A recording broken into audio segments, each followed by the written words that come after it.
She wobbled every single step of the way, and she never once let it stop her.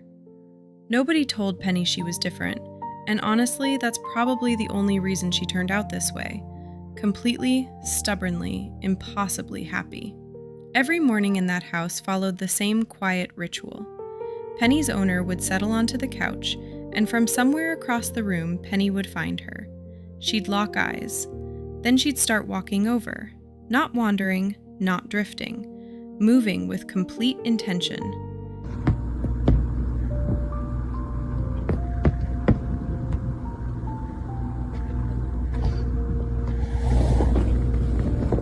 And then came the tap, one paw placed deliberately against her owner's arm.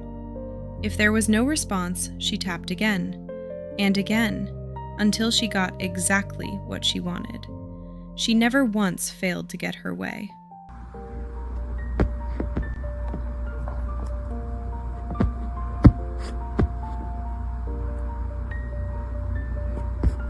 But here's what nobody tells you when they first describe Penny. She swayed when she walked. Her steps were wider than they should have been. She sometimes lost her balance mid-turn and had to catch herself. And the first time anyone watched her move across a room, the instinct was immediate. Feel sorry for her.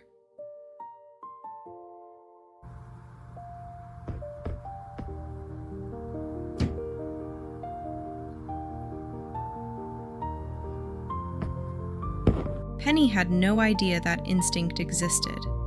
She had been diagnosed with cerebellar hypoplasia, a neurological condition affecting coordination and balance. The part of her brain responsible for smooth movement hadn't fully developed before she was born.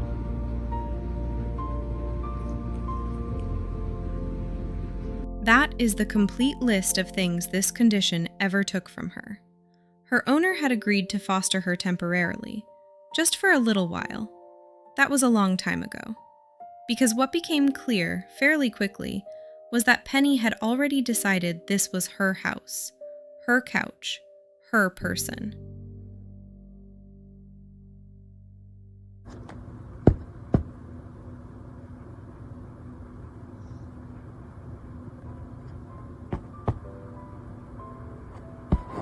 And then she did something nobody expected. Since jumping onto the couch was difficult, Penny engineered a solution. She'd walk directly to her owner, tap her arm once, and wait. 4 seconds, every time.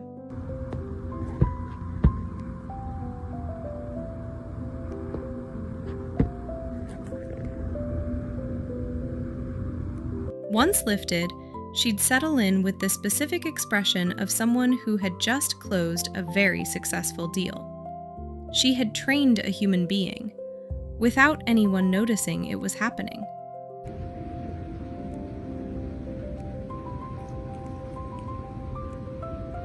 Her brother, bigger, technically more coordinated, knew exactly who ran that household. The wobble in her walk was never mistaken for weakness, not by him, not by anyone.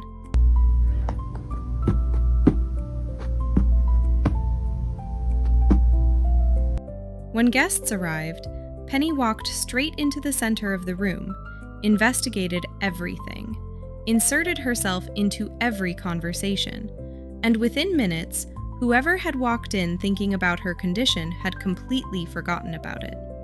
Because Penny had moved on, and she expected everyone else to keep up.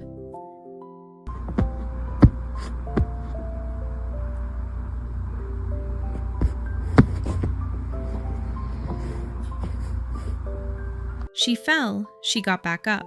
She missed, she tried again. She wanted something, she found a way.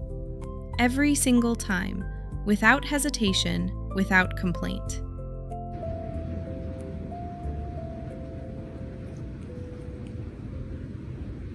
Happiness doesn't come from having everything figured out.